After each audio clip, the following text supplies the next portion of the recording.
Hai teman-teman semua, gue yakin lo semua yang klik video ini pasti pernah dapat pertanyaan ini sekali seumur hidup. Kira-kira lo abis lulus mau kemana?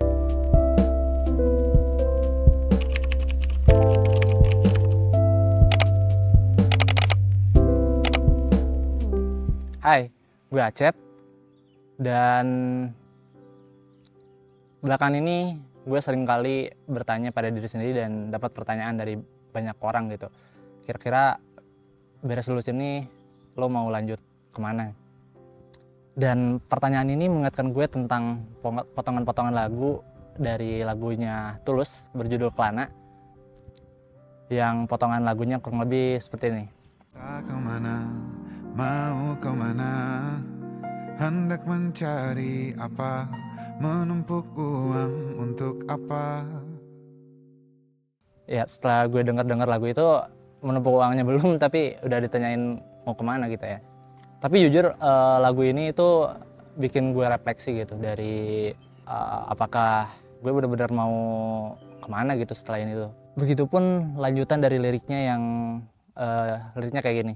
Mimpimu, mimpinya, mimpimu, mimpinya. Nanti itu yang kita lakuin ke depannya, apakah kita mewujudkan mimpi kita sendiri atau mimpinya orang lain. Nah sebenarnya pertanyaan-pertanyaan tadi itu bukan hal yang luar biasa itu. Dan kayaknya pertanyaan ini seringkali dilemparkan pada orang-orang seusia kita, entah dari 17 sampai 25 gitu. Karena ya usia-usia umuran kita tuh pasti akan mengambil keputusan-keputusan yang besar. Entah itu buat kuliah, lanjut kerja, dan ya mungkin buat bikin bisnis sendiri, kita juga gak tahu. Dan seringkali mungkin kita tuh juga dapat tekanan dari lingkungan-lingkungan sekitar gitu, entah dari orang tua, dari teman-teman, dari sosial media juga. Menurut gue punya faktor penting sih di zaman ini, bikin kita lebih tertekan mungkin dari orang-orang di zaman dulu. Dan yang paling penting, apakah ini tuh jalan yang benar-benar kita pengen ambil.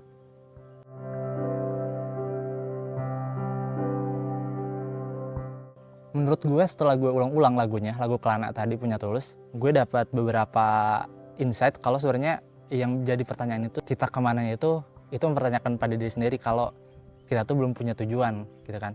Tapi kalau ditanya cara nyari tahu tujuan tuh kayak gimana, gue sih ada beberapa referensi ya. Pertama pasti menurut gue harus mencari makna terlebih dahulu. Apa hal dan arti penting dalam hidup. Sesimpel ngebangun keluarga lu pengen sejahterain keluarga lu yang dulu gitu, kalau misalkan lu dalam posisi yang sekarang lagi tertekan. Dan mengenai peran penting akan hidup lo nantinya akan kayak gimana, itu menurut gue penting, mencari makna hidup. Tapi pertanyaan lanjutannya adalah gimana sih cara kita mencari makna hidup. Gue sebenarnya pernah dengar beberapa referensi. Gue pernah dengar salah satu referensi yang menurut gue filosofis dan oke banget gitu ya. Salah satunya adalah filosofi eksistensialisme. Filosofi eksistensialisme itu sendiri dikenalkan oleh Jean-Paul Sartre dan Albert Camus, yang mereka juga orang yang sering mempopulerkan filosofi inilah. Nah, Jean-Paul Sartre dan Albert Camus ini menyebutkan bahwa kehidupan itu tidak memiliki makna. Maka cobalah hidup sepenuhnya karena kita bebas untuk memilih nilai dan tujuan hidup kita sendiri. Filosofi eksistensialisme itu sendiri juga sebenarnya berlandaskan dari pemikiran Friedrich Nietzsche. Tidak ada fakta bahwa manusia itu terisolasi dan terikat dengan dunia. Karena manusia itu lahir, hidup, dan mati, hanya itu. Sehingga Nietzsche sendiri mengatakan bahwa nilai-nilai dan tujuan hidup itu kita ciptakan sendiri. Kalau kita bisa ambil garis besarnya, jadi kita tuh bebas untuk menentukan makna hidup kita sendiri. Tapi mungkin yang menjadi pertanyaan lanjutan dari gue sendiri ketika baca filosofi itu adalah kalau kita dibebaskan, lantas mungkin dunia akan chaos gak sih? Lo pikir kalau misalkan gue pengen kaya nih, kita curi aja barang orang gitu kan, kita ambil aja hak orang, itu juga kan mempermudah kita gitu, kita gak perlu effort. Nah tapi hal itu dibantah karena ketika gue udah baca lanjutannya dari artikel tersebut, ada seorang eksistensialis bernama Martin Heidegger dalam bukunya Being the Time yang menyebutkan walaupun kita diberi kebebasan atas pemilihan tujuan dan nilai-nilai hidup kita tetap harus bertanggung jawab atas semua tindakan, tujuan, dan makna hidup yang kita pilih. Bukan hanya bertanggung jawab untuk diri sendiri, tapi juga bertanggung jawab untuk hak-hak dari orang lain. Dan mungkin kalau kita bisa rangkum dari semua yang kita udah bicarakan tadi, eksistensialisme itu adalah kita bebas untuk menentukan dan memilih jalan hidup atau pilihan hidup kita sendiri. Terkait makna hidup, tujuan hidup, itu kita bebas, tapi dengan cara yang bertanggung jawab, tanpa melewati nilai moral-moral yang berlaku pada masyarakat kita. Dan ya mungkin dari konsep itu gue sekarang ngerti juga ya, kalau memang kita tuh nggak terikat dengan hal-hal apapun gitu, jadi ya udah lakuin aja. Dan cara selanjutnya yang menurut gue juga powerful banget adalah dengan ikigai. Menurut gue konsep atau metode ini powerful karena ini juga udah diterapkan di Jepang dan memang diambil dari filosofi orang Jepang, bahwa kenapa orang Jepang itu bisa bekerja pada satu pekerjaan tersebut dari muda sampai tua dengan senang gitu, dengan tanpa terbebani apapun.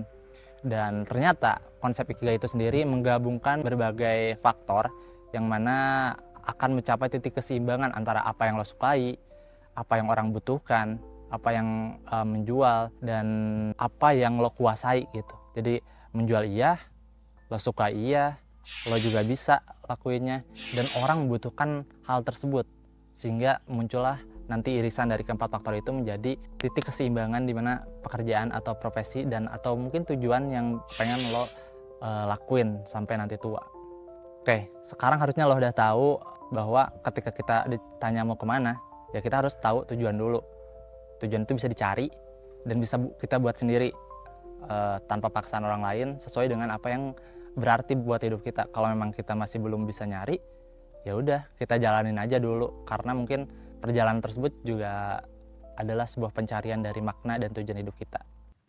Jangan ngerasa bingung, karena menurut gue tujuan itu mirip kayak kita naik kendaraan gitu. Kita mau dari Bandung misalkan ke Jakarta, ya lu bebas, lu mau naik motor kah yang lebih lama tapi lu bebas buat berhenti dimanapun, atau mau naik bis yang lu bisa tiduran ketika jalan. Cuman ya lo mungkin nggak bebas buat nentuin lo mau berhenti di mana aja gitu, tapi ya lebih cepat juga dibandingin dengan motor. Atau mungkin lo mau pakai kereta cepat dari Bandung Jakarta yang udah lebih cepat, singkat, nyaman, tapi ya lo harus ada effort yang lebih jauh lebih gede buat bisa pakai itu kereta cepat. Seenggaknya lo udah tahu tujuan lo apa dulu. Menurut gue semakin cepat lo bisa tahu tujuan hidup lo itu semakin bagus, tapi kalaupun memang enggak, ya udah jalanin aja dulu. Oke, sekian dari gue, thank you udah nonton.